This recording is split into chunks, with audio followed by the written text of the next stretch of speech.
book of Matthew chapter 5 verse 10, sinasabi ng scripture, Blessed are the peacemaker, for they shall be called the children of God. Mapalad daw yung mga peacemaker, for they shall be called the children of God. Yung mga gumagawa ng, hallelujah, ng kapayapaan, mga peacemaker. For they shall be called the children of God. Sila ay tinatawag ng mga anak ng Diyos. Hallelujah.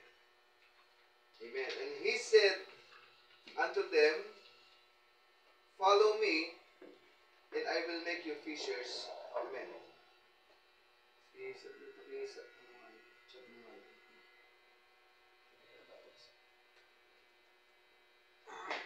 Amen.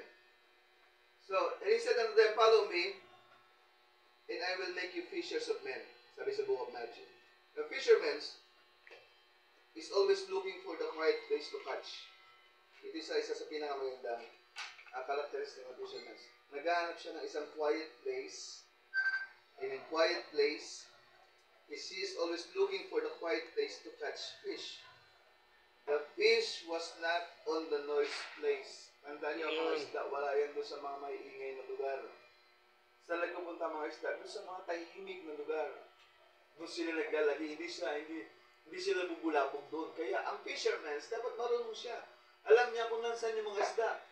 Yung fisherman, he is always looking for a quiet place to catch. Amen? Hinahanap niya yung mga quiet place. He always prepares all the materials needed to catch fish. So, syempre, kailangan din niya maghanap ng mga lugar, hallelujah, at magdala ng mga materials na gagamitin niya sa pangingisda. Walang nangingisdang, walang dalang gamit sa pangingisda. Say amen. Ang lahat ng mga nangingisda, pero parado yan. Kung ano yung kailangan nilang dalhin sa pangingisda, yun ang kanilang gagamitin. Yung mga materials na need nila, nadalhin. Kung meron silang lambat, kung meron silang pamingwit, kung meron silang panalo, kung meron silang mga ginagamit na hook or bait, kailangan nilang dalhin yan. He is always prepared. He always prepare all the materials needed to catch fish. The same thing din. Tayo din mga Kristyano. Kailangan pag lumakad tayo, dala natin ang lahat ng materials na kailangan natin. Specifically ganito, ang salita ng ating Panginoon. Ito yung ating dapat laging bitbit saan man tayo magpunta. Hallelujah. Sabi niya sa preaching niya, believest know this, but when he lays and put his foot on the brain, he looked up and peace be still. It was a good speaking through his son. Hallelujah. Sabi niya, ang ating Panginoon, hallelujah, nang siya ay itungtong niya yung kanyang paa. Sabi niya, and he said, peace be still. Lagi nandun yung kapayapaan. Lahat ng bagay na pinupuntahan, lahat ng lugar na pinupuntahan ng ating Panginoon, nagkakaroon ng kapayapaan. Dapat ganun tayo ng Kristyano. Saan man tayong lugar magpunta, dapat meron tayong dalang kapayapaan. Sabi pa niya, minsan mga kapatid. Sabi na rito, ang good fishermen daw, a good fisherman have learned to value time spent outdoors, not just the catching part. Ang mga mangingisda daw, ang mga fishermen, ay nag-i-spend sila, na umuubos sila ng mahabang panahon, ibinabalyo nila yung mga oras na kanilang inuubos. At hindi lang sila nandoon sa catching part. Amen. Ibig sabihin, lahat ng pagkakataon, hindi niya sinasayang. Hanggat may pagkakataon siya, ginagawa niya ito. Hindi lang yung sa panahon lang ng panghuhuli, doon lang sa masaya. Lahat ng binabal niya, hanggang sa pag-prepare, hanggang mula sa paghahanda ng mga materials, hanggang sa pagpunta sa lugar na kanyang pupuntahan, wala siyang sinasayang na pagkakataon. The same thing tayo mga Kristyano, saan man tayo magpunta, dapat hindi natin sinasayang ang panahon natin na maibahagi natin ang salita ng ating Panginoon. Amen. Amen. Hallelujah. Let us grab this opportunity, hindi lang yung catching part, ang masaya. Ganyan ang kadalasan mga ibang Kristyano eh. Pag may pagkapala lang, masaya sa catching part. Doon sa preparation, wala. Sa okasyon lang, sa mga kasiyahan, nandun. Pero pagdating nandun sa preparation part, nawawala. Yung mga ganyan, di ba? So, dapat hindi lang sa catching part tayo masaya, hindi lang sa pagpapala tayo nagiging masaya. Kahit doon sa mga panahon na kailangan tayo, mayroon tayong mga struggles, meron tayong mga consequences, meron tayong mga trials, dapat masaya rin tayo. Kasi payapa tayo, sabi niya, peace. Ang ating panunsan mo siya, magpunta nandoon ang kapayapaan. Amen. Hallelujah. Number 3, a good fisherman often express many characteristics that separate themselves from average fishermen such as, meron siya mga characteristics na naglagay. Number 1, patience. Mahalaga ba ang pagiging matiisin? Amen. Sa fisherman, napakalaga nito. Sabi ng propeta ng ating Panginoon. However, amen, sa lahat ng service na ginagawa niya, amen, kailangan nandun yung patience.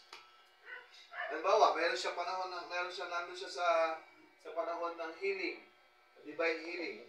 So kung ikaw ay may sakit sa panahon na yun, amen, iintayin mo talaga yung pagkakataon na yan para gumaling ka. Amen? Kasi dun kailangan ng patience. Patience is the capacity to accept or tolerate delay. Kahit pa ma-delay ang lahat ng ang mga bagay-bagay sa buhay mo, yung mga prayers mo, di-delay. Pero kailangan natin ng pagtitiis. Patience, sabi niya, patience is the capacity to accept or tolerate delay. Ibig sabihin, kaya mong tiisin, kaya mong intayin yung mga pinapipray ko sa Panginoon, kaya mo siya maghintay, kaya mong matolerate yung delay, trouble, or suffering without getting angry or upset. Dapat daw ay, kaya mong ma-upset yung galit ng paghintay, yung init, yung yamot. Amen. Kaya yan. So, kailangan natin ng patience. Number 1 characteristic is patience. Sabi niya, wherefore, seeing we also are compassed about with so great a cloud of witnesses, let us lay aside every weight. So, habang naghihintay tayo, let us lay aside. Iwan natin yung mga mabibigat na bagay. Ito sabi ng scripture. And the sin which that do easily beset us. Tapos yung mga kasalanan na pumipigil sa atin. Amen. Sabi niya, iwan natin yan. Let us lay aside. Amen. That is the sin that easily beset us. And let us run with patience. So, kita nyo. Habang tumatakbo tayo, habang naglilingkod tayo sa ating Panginoon, kailangan natin ng pagtitiis. So, isa sa pinakamagandang karakteristik ng mga Kristyano, ang mayroon siyang patience. Specifically, yung mga fishermen. Hindi yung paglawit mo ng bait. Aba, gusto mo ng bigwasin ka agad. Para makahuli na lang marami. Hindi ganun. Nakita ko nga doon sa binunguan ng galas tayo na magandito kay tatay. Diba? Dikit-dikit sila doon sa pretil.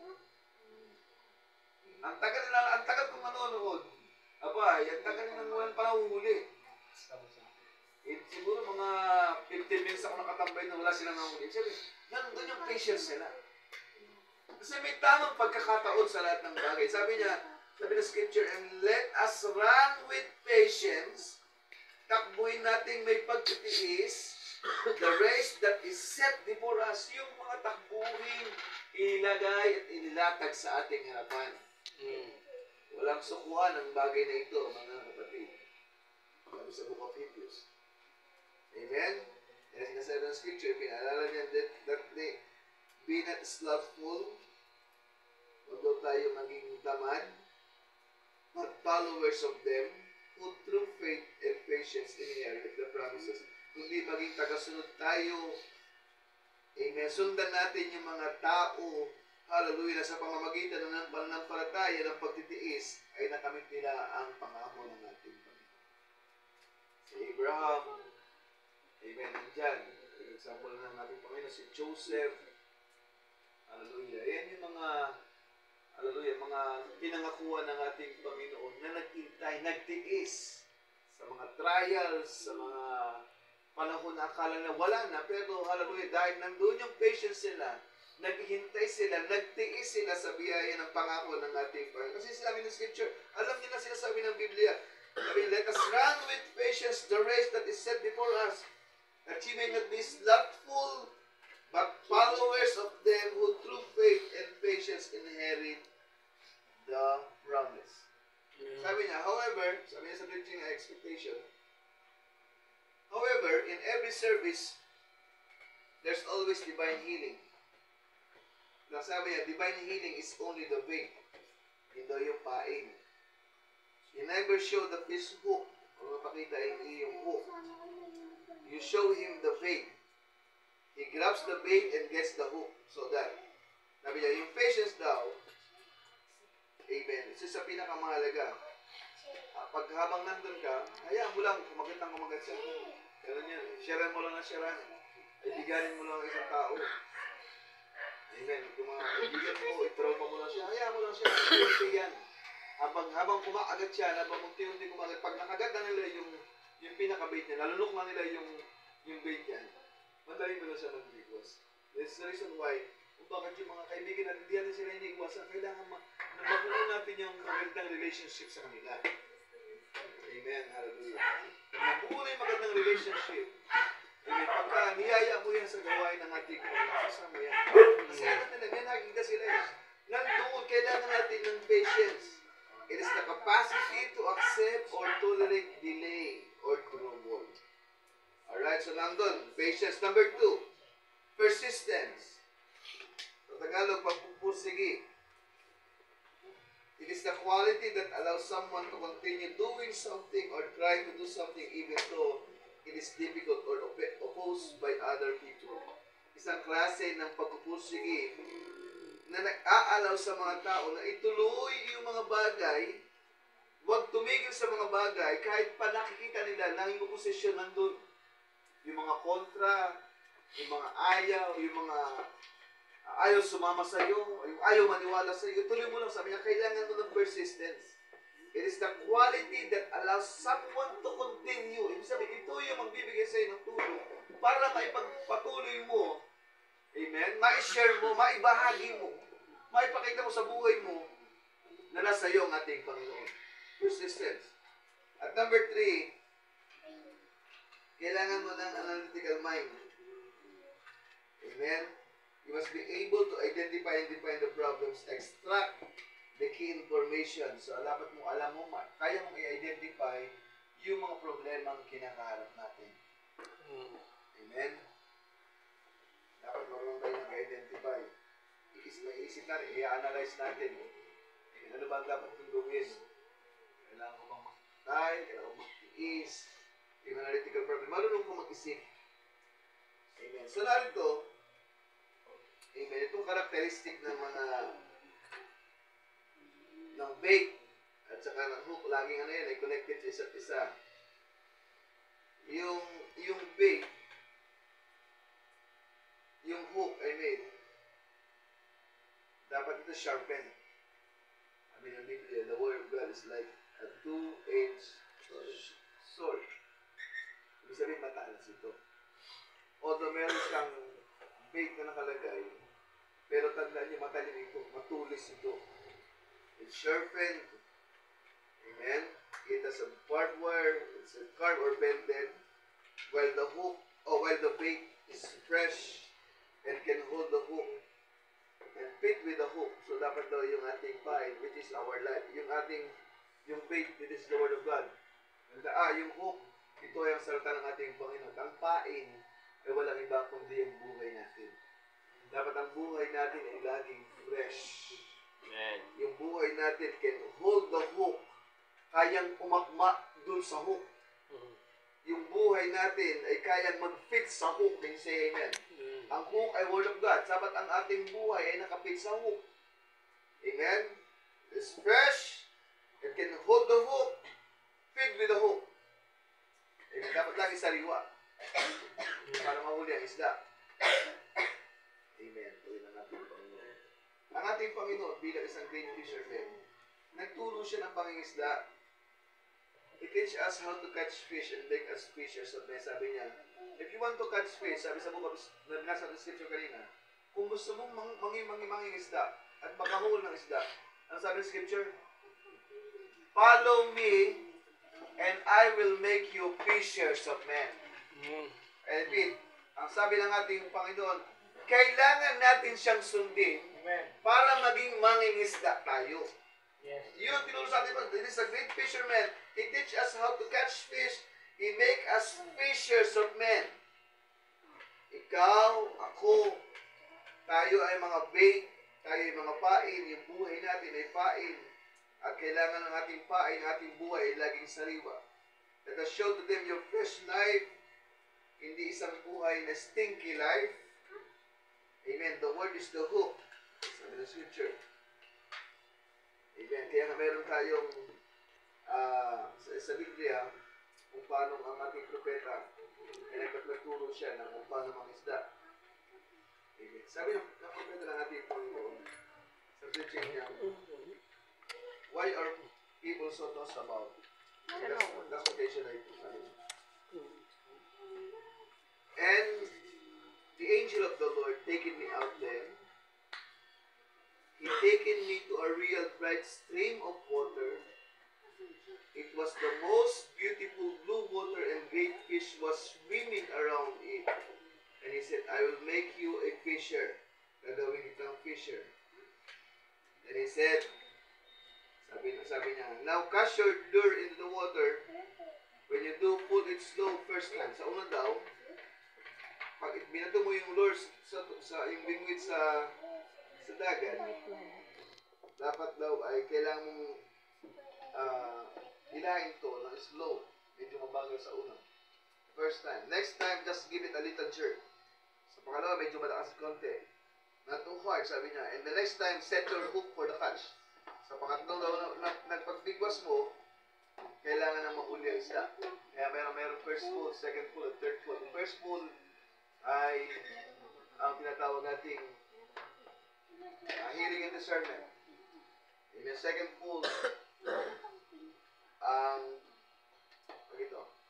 yung third pull ay yung revealing of the word. Amen. Yung second pull is speaking things at existence.